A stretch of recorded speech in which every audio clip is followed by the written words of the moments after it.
Hi everyone, today at Top Jeux I'm going to talk to you about Mistigriff. It's a game for 2 to 5 players for 5 to 8 years old. It's a game very similar to Mistigriff but for our older kids. So I'm going to show you how it plays and tell you what I think right after.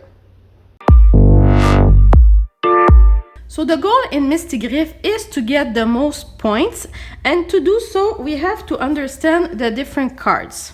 So first of all, we have cards with a castle on the left corner. These cards, we will not be playing them on the table, but we will keep them until the end, and they will give us some points here. Like for example, the queen, she's gonna give us 2 points.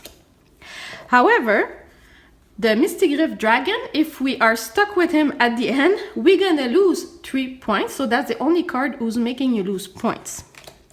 Then on the deck, there are other cards. So we have 2 types of cards. We have the cards with the sword. That's a regular card that will just permit you to make your pair. However, it doesn't bring you anything else. However, we have the sword and the knight, which will give you an extra point here if you have it on your table. Then we have 4 types of magic cards. So the sword and the magician. In this situation, after we put the pair on the table, we can steal a pair from our opponent. This one, we're gonna have to give a card to our opponent, and we have the choice of which card we are giving, which is a good thing. This card, we're gonna change the side of the game, but at the same time, we can replay. And finally, this special card is gonna have the second player loses his turn. So what we're gonna do, we're gonna shuffle all of these cards, we're gonna separate it equally between the players. So now that I have separated the card between the player, we are 2 players, so we have half of the package. What's gonna happen is I'm gonna pick up a card from my opponent's deck. So he's gonna present it to me and then I will pick up a card randomly like this, and then I will try to find in my deck the pair. So let's look if I have the pair for this. Do I have this? Yeah. I have it here. Perfect. This is going to give me 1 point at the end. I'm going to put it face up like so. Also, this is a magic card, so it means that we're going to change side, plus I can replay. So it's my turn again. I'm going to pick up from his deck, and I'm going to try to find if I have this monster here. Do I have the monster? The green monster? No, I don't have this monster. It's gonna stay in my deck, and then it's my opponent's turn, so he's gonna pick randomly in my deck and try to create a pair. Perfect. No magic card here. It's my turn. Do I have this one?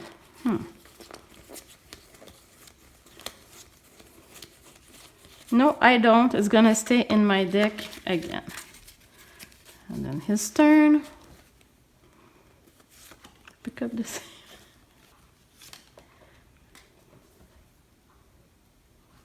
Okay, my turn. Okay, do I have this purple monster? Yes, I do have it. And because I place it on the table, the other player is gonna skip his turn, so I can play again. Do I have this monster? I think so. I saw him before. I'm in luck. Another magic card. We're gonna change side, and I can play again.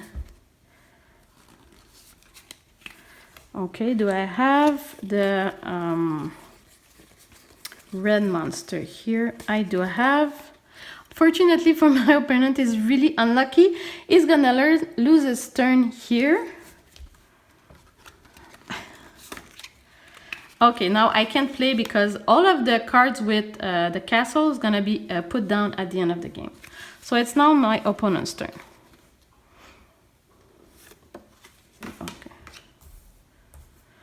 Okay, so he picked up this special cards, this magical cards, meaning that he can steal a pair from my side. The best way for him is to check for the shields, because this is gonna give him points at the end of the game. So he can take or this one or that one. Okay. It's now in his on his side. My turn. I think I have this guy here. And I have also here, so I have 2 times this guy. Maybe it's time for me to use the magic side before he pick it up from my game. So meaning I can steal from him. However, I will not take back the one he just stole from me. I will take this one, which has much more point for me.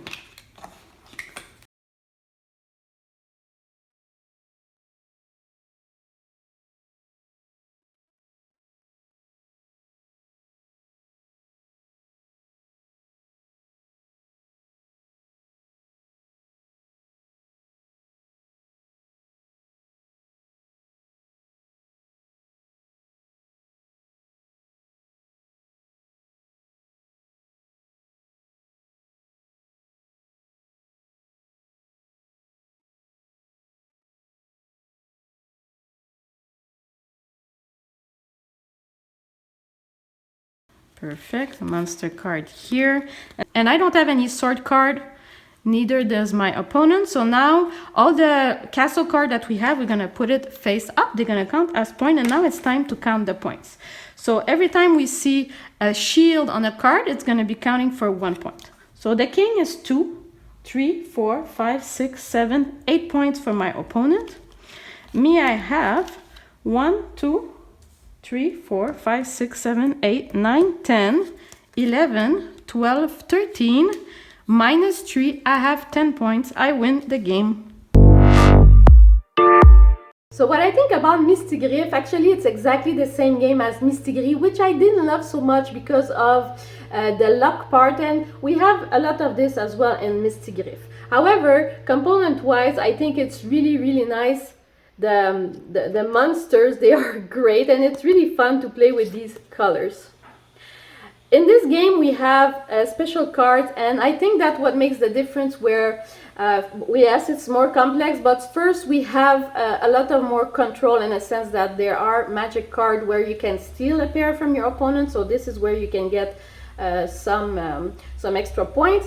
There one magic card where you can give your opponent a card that you don't want, so if you are stuck with the dragon, then you can give it away. One problem is that with 2 players, there's too many cards in your hand. It's really hard to handle and try to look for, do I have a pair, do I have a pair? So for me, that was a downside. Also, because it's mainly a luck game, for me, I didn't enjoy it much, but I can see that the kids, they might enjoy it just to play with these cards and trying to find a pair and looking at those and this nice graphic. And so I see many good points in Mistigriff, much more than Mistigriff. It's a little more complex. It really looks like the Uno card with the special cards. Overall, not so bad. I think it's not for everyone, but I think the kids might enjoy it. I see you later. Bye bye.